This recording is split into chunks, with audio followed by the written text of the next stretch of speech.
biar gimana pun Habib Rizik juga patriotik, yang harus kita hormati beliau. Selain patriotisme, ulama. Minggir orang minggir, minggir orang minggir, minggir orang minggir. Menteri Kibin pecat, Menteri Kibin, Menteri Kibin pecat.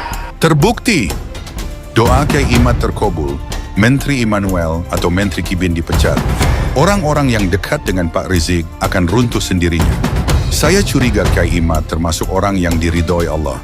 Bagaimana menurut Anda?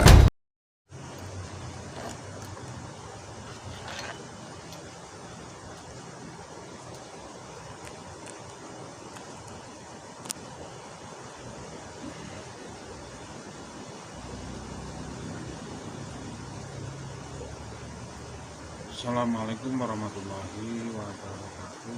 Alhamdulillahirabbil alamin wa bihi nasta'inu ala umuri dunya waddin wa ala alihi washabihi ajma'in amma ba'du.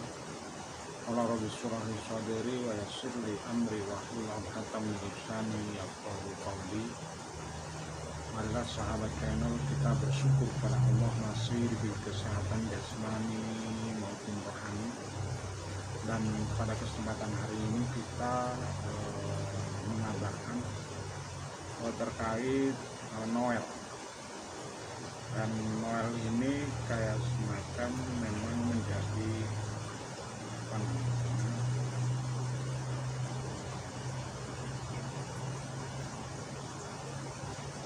seorang yang di situ dianggap sebuah seorang yang berani, dan saya kira ini menjadi fakta di beberapa perkembangan tentang informasi tentang Noel. Ini ternyata di balik itu semua Kiai Haji Ainuddin telah membuktikan bahwa siapapun pejabat atau seorang menteri yang telah yang punya kedudukan tinggi, yang masih menyelimuti dan berani-berani mendekat kepada klan Bahal atau mendukung rasanya. Ini bisa kita lihat begitu jelas. Dan kami dapat informasi dari sahabat grup tentang terkait Noel. Ini sebuah pembuktian bahwa ada kalanya, ada saatnya siapapun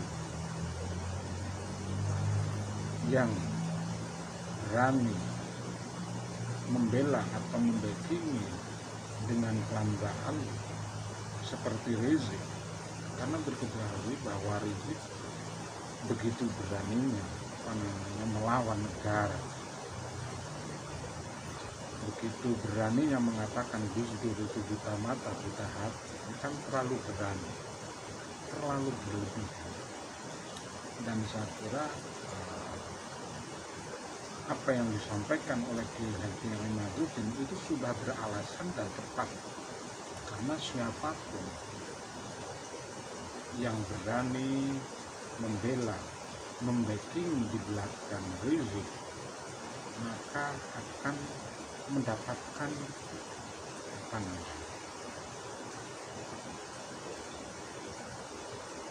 sebuah pembalasan kayak semacam seperti itu. Tapi ini fakta bahwa kiai-kiai pribumi itu lebih mengedepankan tentang kemanusiaan, sementara seperti Rizik dan kawan-kawan itu tidak punya kemanusiaan. Dan dilalah pasti akan terjebak,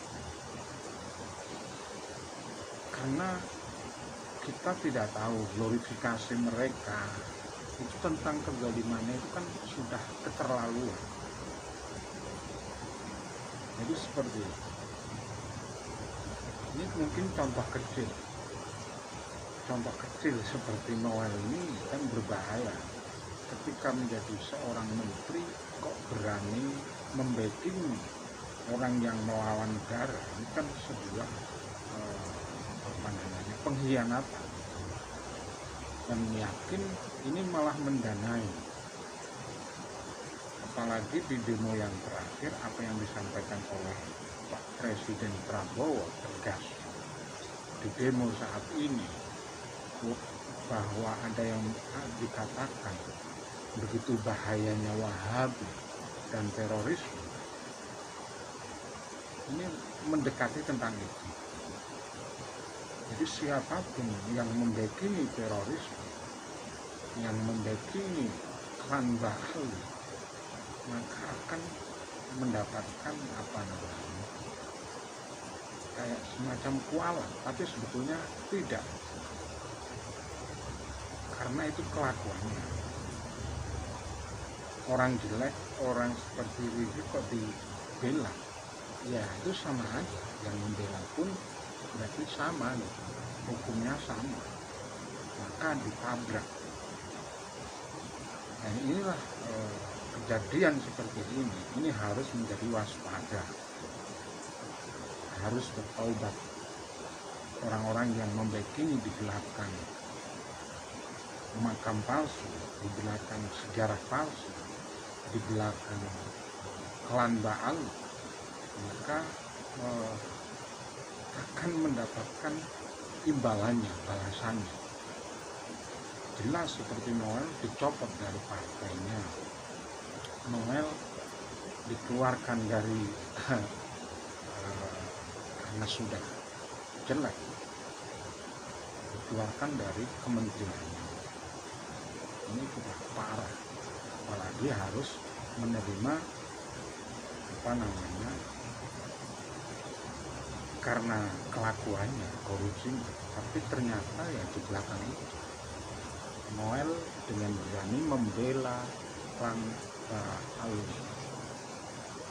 dan waspada untuk yang lain. Ini sebuah peringatan. Jadi apa yang disampaikan oleh Kiai Haji Muhammad Habibie ini kan sebuah peringatan untuk siapapun jangan berani-berani membela klan Ba'alawi. Saya kira cukup sekian, semoga menjadi pengingat kita bersama, dan jangan ada yang berani membela terhadap klan Ba'alawi ataupun mendanai. Saya kira cukup sekian. Hadzanallahu wa iyyakum ajma'in. Assalamualaikum warahmatullahi wabarakatuh.